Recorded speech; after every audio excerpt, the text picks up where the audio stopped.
Bien-aimé, je te le dis, un seul nom, pas plusieurs noms. Un seul médiateur, pas plusieurs médiateurs.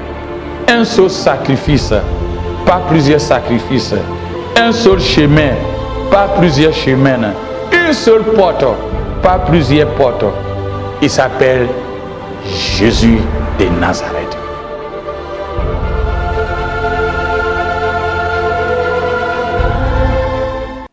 Dans quelle catégorie te trouves-tu? Dans quelle catégorie te trouves-tu? Paul nous dit dans Ephésiens 4, verset 11, qu'il a donné les uns comme apôtres, les autres comme prophètes, les autres comme évangélistes, les autres comme pasteurs, ou souvent on les appelle bergers selon certaines versions, les autres comme docteurs ou enseignants. Dans quelle catégorie te trouves-tu? Le mot, on va expliquer par chaque fonction. L'apôtre signifie un envoyé ou bien chargé d'une mission. Le mot grec nous fait comprendre en disant apostolos. Apostolos est désigné couramment pour signifier un envoyé ou chargé d'une mission. Dans le Septante, la Bible grecque est appliquée. Il applique, il traduit apôtre par l'hébreu chalia. Chalia en disant envoyé plénipotentiel. Envoyé plénipotentiel. Et considérait les prophètes comme les premiers chefs des apôtres parce qu'ils avaient des missions particulières de la part de l'Éternel et annoncées. Et les tamous, c'est-à-dire les ouvrages réunissant les écrits ou des enseignants rabbins, des grands rabbins aussi, considèrent que le mot est délégué pour une délégation ou bien quelqu'un qui est délégué aller à une mission. Donc, il est considéré avec la qualification des titres ambassadeurs. Des titres ambassadeurs. Mais le mot en question, plus spécialement, est appliqué par notre Seigneur Jésus-Christ aux 12 disciples qu'il avait choisis, formés et les envoyés à évangéliser. Quand nous voyons Luc 6, verset 13, ou Actes 2, verset 42, ainsi Actes chapitre 6, verset 6. Mais plus tard aussi, on voit que le mot est appliqué à l'apôtre Paul, qu'auparavant appelé Saul de Tarse, qu'il était devenu apôtre sans le concours du collège des 12, qui était appelé par notre Seigneur Jésus-Christ. Mais il était confirmé par une vision qu'il a reçue lorsqu'il était sur la route de Damas, dans Actes 9, verset 10, qui lui a conduit à aller chez un disciple, Ananias. Ananias qui était chargé pour lui introduire dans sa charge. Il y avait aussi, comme on appelle dans Galates chapitre 1, verset 19, nous fait comprendre que le mot apôtre appartenait aussi à Jacques, le frère du Seigneur, qui plus tard était devenu le chef de l'église à Jérusalem. À Jérusalem. Barnabas est aussi appelé apôtre. Barnabas ainsi que Andronique et Junias ou Junia étaient appelés aussi apôtres. Lorsque nous voyons Actes 14, verset 14, et Luc et 1 Corinthiens chapitre 9, versets 5 à 6, ainsi que Romains 16, verset 7. Il y avait Sylvain ainsi que Timothée, les associés de Paul, est appelé ou présenté comme apôtre au même titre que apôtre Paul. Sylvain ainsi que Timothée étaient présentés comme apôtres au même titre que Paul. Lorsque nous lisons 1 Thessaloniciens chapitre 2 verset 6. Mais il y a souvent, on a dit apôtre ou disciple, mais c'est des deux mots totalement différents. Lorsque nous disons apôtre, comme je viens d'expliquer, apostolos est celui qui est envoyé, signifie celui qui est envoyé, ou bien chargé d'une mission particulière. Et le mot disciple vient du mot latin discipulus ou discipulos, qui signifie un étudiant ou un élève. Un élève. Certains théologiens pensent qu'on appelle apôtres des gens qui non seulement avaient été témoins dans l'apparition de notre Seigneur Jésus après sa résurrection, mais aussi avaient reçu une mission particulière. Quelqu'un qui a reçu une mission particulière de la part du Seigneur est appelé aussi apôtre. D'autres aussi disent que le mot apôtre est uniquement réservé à l'Église au 1er siècle. Et il y a un autre groupe qui dit quelqu'un qui est un missionnaire n'est pas apôtre. Bien sûr qu'il a reçu une mission particulière, mais il n'est pas apôtre.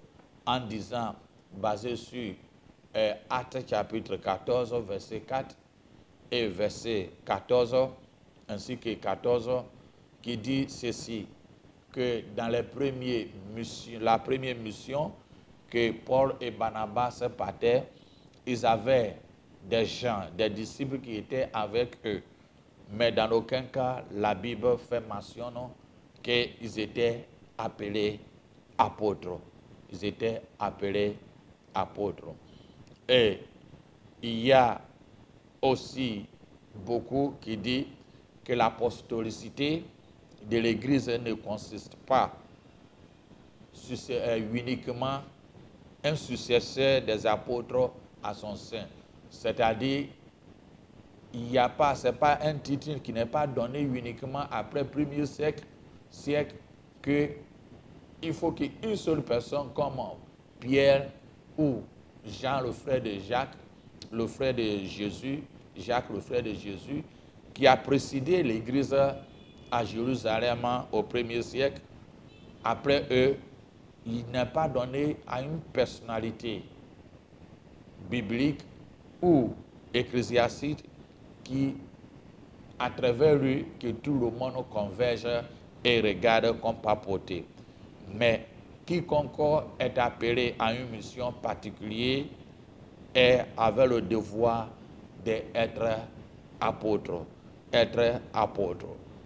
Et il base en disant Jean chapitre 15, verset 20 dit ceci. Souvenez-vous de la parole que je vous ai dit. Le serviteur doulos ou esclave, doulos en grec et esclave, n'est plus grand que son maître. Son maître, Kyrio. Si ils m'ont persécuté, ils vous persécuteront aussi.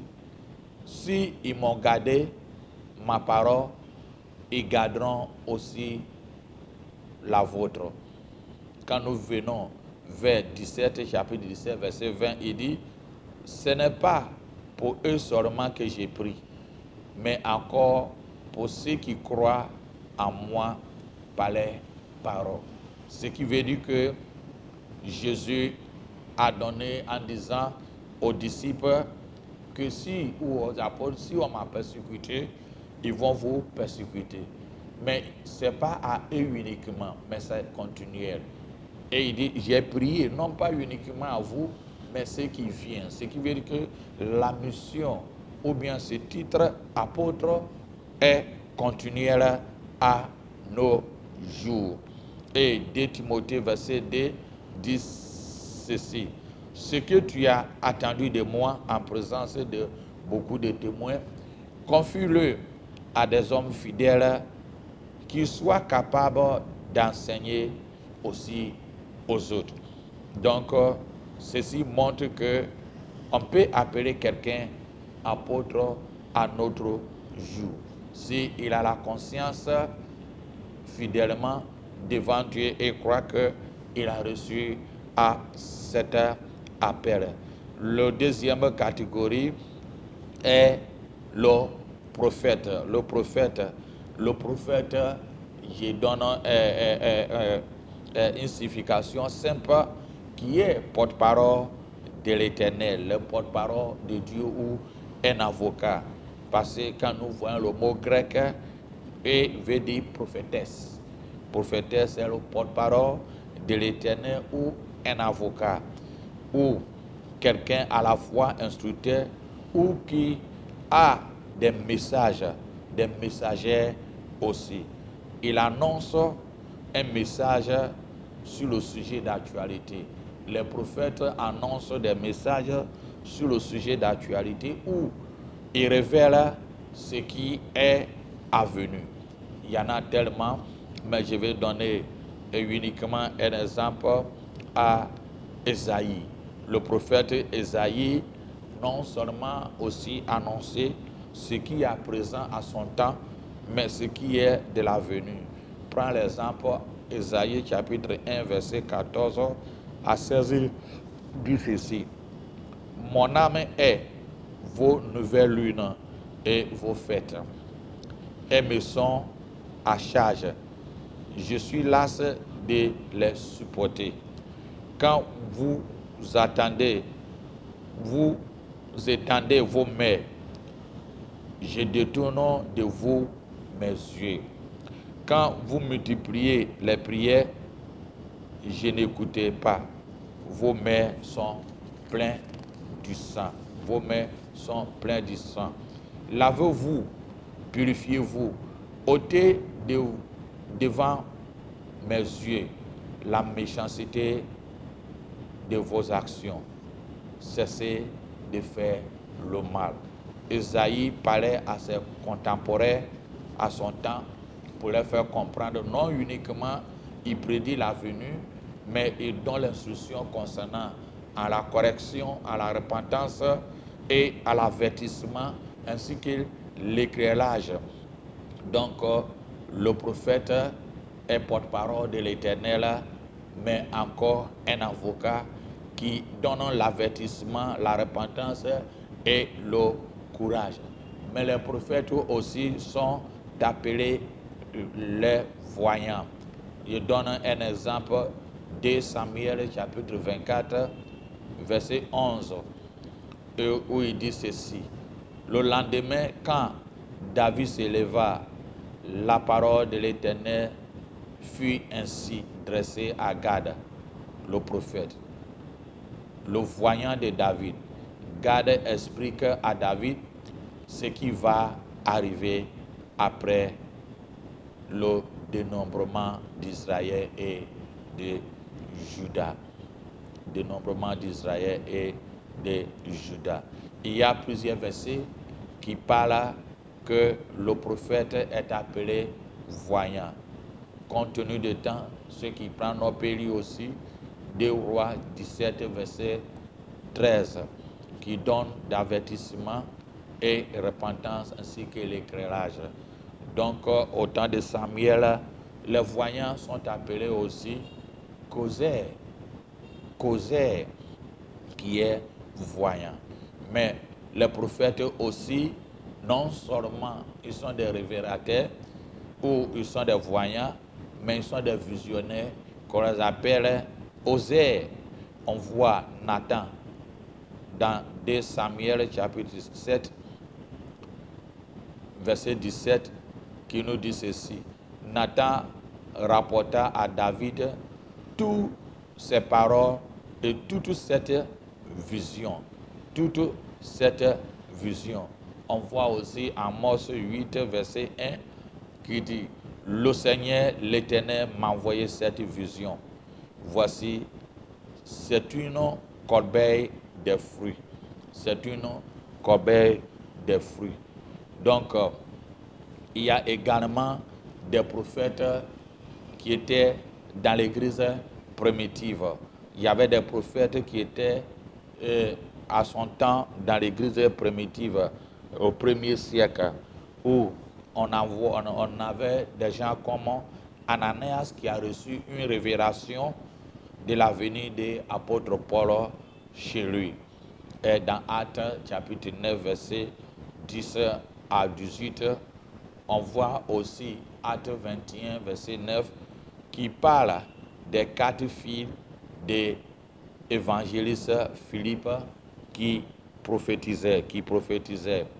Et on voit dans le verset 10 et verset 11, dans même Actes 21, qui parle des prophétesses Agabus, qui avait révélé à l'apôtre Paul ce qui doit lui arriver s'il montait à Jérusalem.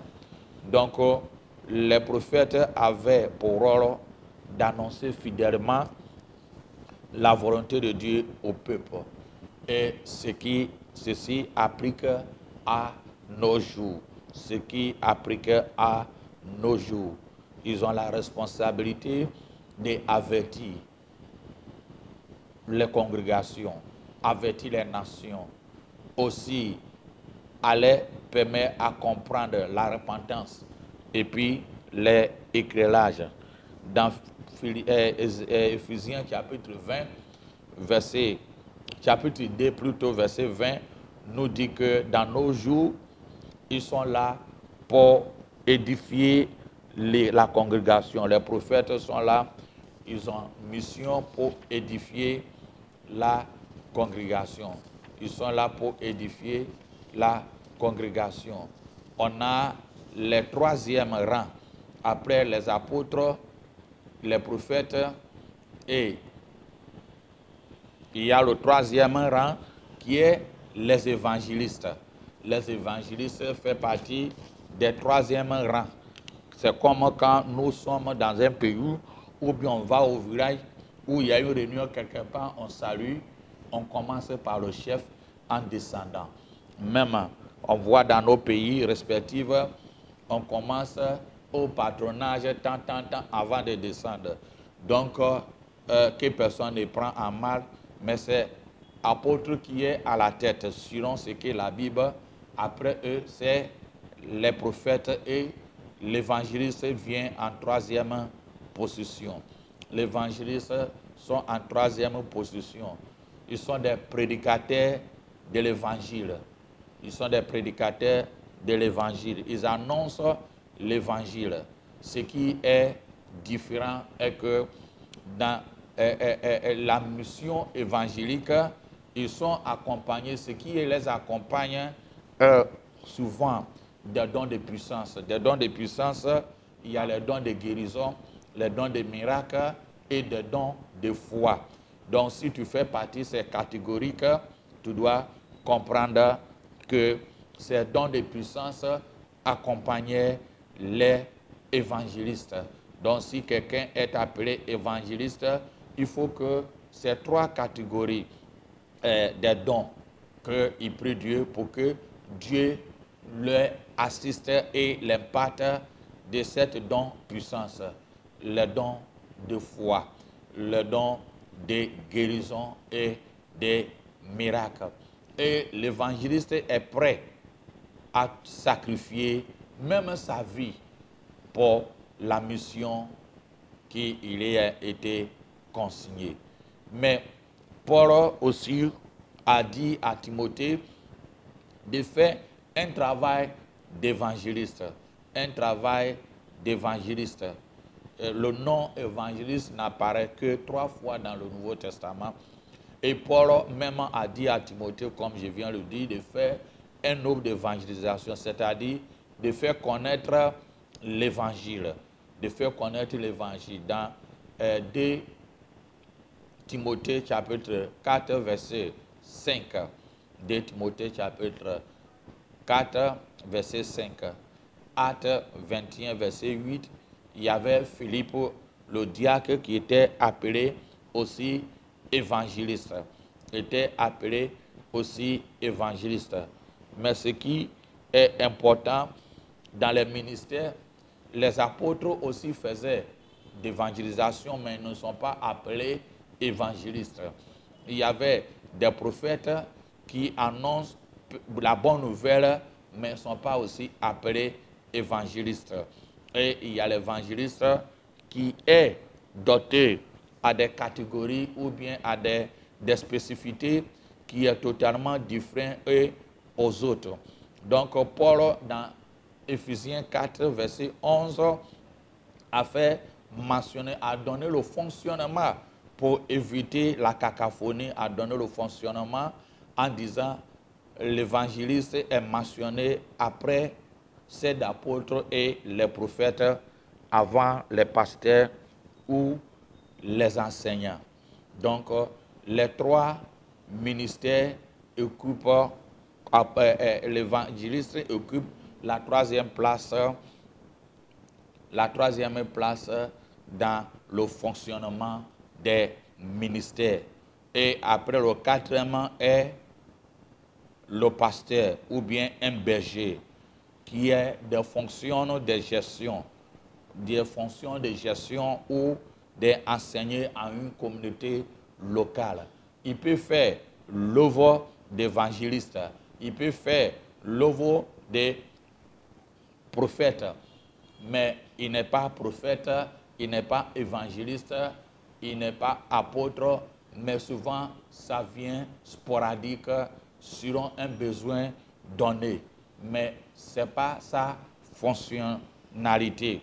Ce qui fait que quand évangéliste, ce qu'il peut faire, qui peut emporter, permet que les âmes soient sauvées, un pasteur peut faire, mais souvent si c'est 1 ou 2, 3 personnes qui vont associer un évangéliste, tu vas voir que les choses deviennent très faciles parce que c'est un don particulier que Dieu a donné. Donc, comme j'ai dit, l'évangéliste, le pasteur, il a des fonctions de gestion et d'enseignant.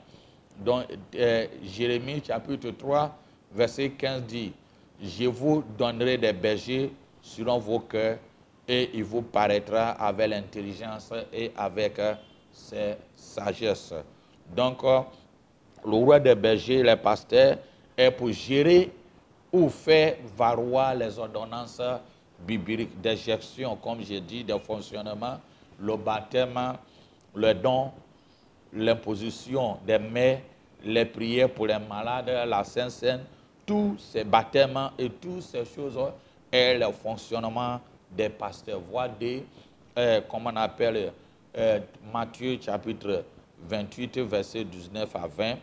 Et nous voyons 1 Timothée 2, verset 1 qui parle passer du temps dans la prière. Les pasteurs passent beaucoup de temps dans la prière et font des prières de supplication et des actions de grâce. Les pasteurs sont appelés, leur rôle, à étudier la parole de Dieu. Comme 2 Timothée 2, verset 15 a dit, Paul a dit à Timothée, efforce-toi de te présenter devant Dieu comme un homme éprouvé, un ouvrier qui n'a point à rougir, qui dispense droitement la parole de la vérité. Le roi des pasteurs est d'avertir les troupeaux. Dans 1 Timothée 5, verset 14, à prêcher ou enseigner. Il peut avoir enseigné, le don d'enseigner ou exhorter. Il est aussi celui qui veille sur les âmes. Veille sur les âmes. Vois Acte 20, verset 28. Il est celui qui nourrit et conduit les troupeaux. Et il est un modèle pour tous. Vois 1 Pierre 5, verset 3, verset 2 à 3. Il dit, pesez le troupeau de Dieu qui est sur votre garde, non pas contre traite, mais fait volontairement selon Dieu, non pour un gain subtil, mais avec dévouement, non comme dominant sur ce qui vous sont échoués en partage, mais étant les modèles du troupeau, étant les modèles de troupeau, étant les modèles des troupeaux.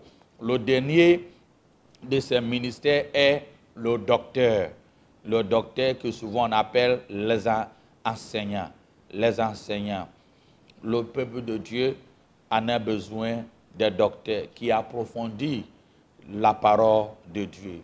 Vois Acte 2, verset 42, qui parle que les premiers chrétiens révèlent ce que et ils persévéraient dans l'enseignement des apôtres. On les enseigne. Mais les dons, comme on appelle les docteurs, c'est un don aussi. C'est un don. Selon 1 Corinthiens chapitre 12, c'est un don. C'est un don aussi. Bien sûr, c'est un ministère, mais c'est un don. Ce qui fait que tu peux enseigner. Un pasteur enseigne. Un prophète enseigne, un apôtre. Mais ce qui est sa spécialité de docteur a un don particulier. Et quand il fait ces choses, il y a une distinction totalement différente. C'est ce qui est beaucoup plus important et que nous devons connaître où Dieu nous a placés. On voit souvent les enseignants ou bien les docteurs, quand il lit la parole, il peut lire un verset ou bien deux, tu vas voir qu'il va commencer à chercher, à l'approfondir. Le mot là, ça vient de quel endroit? Quel est le contexte? Ça vient ainsi de suite. Et il sort d'une catégorie de choses qui nous permet à comprendre.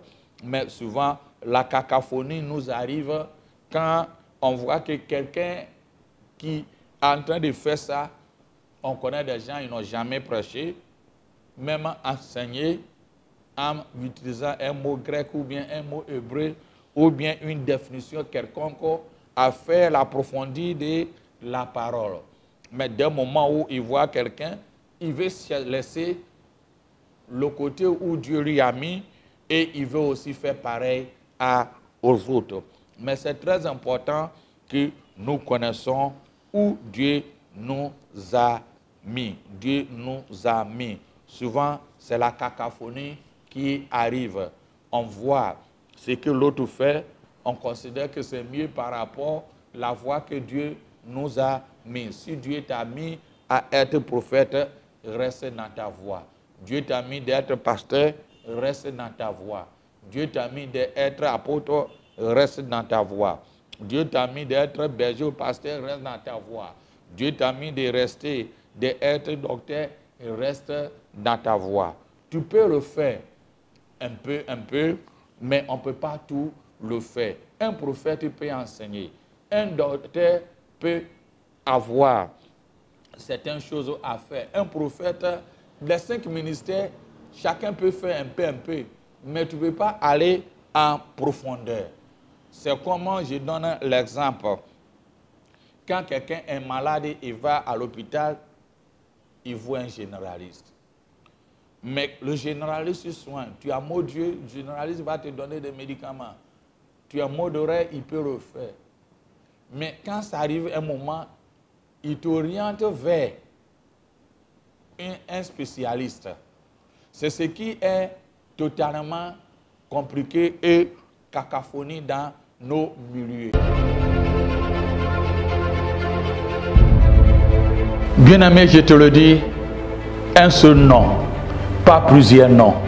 Un seul médiateur, pas plusieurs médiateurs. Un seul sacrifice, pas plusieurs sacrifices. Un seul chemin, pas plusieurs chemins. Une seule porte, pas plusieurs portes. Il s'appelle Jésus de Nazareth.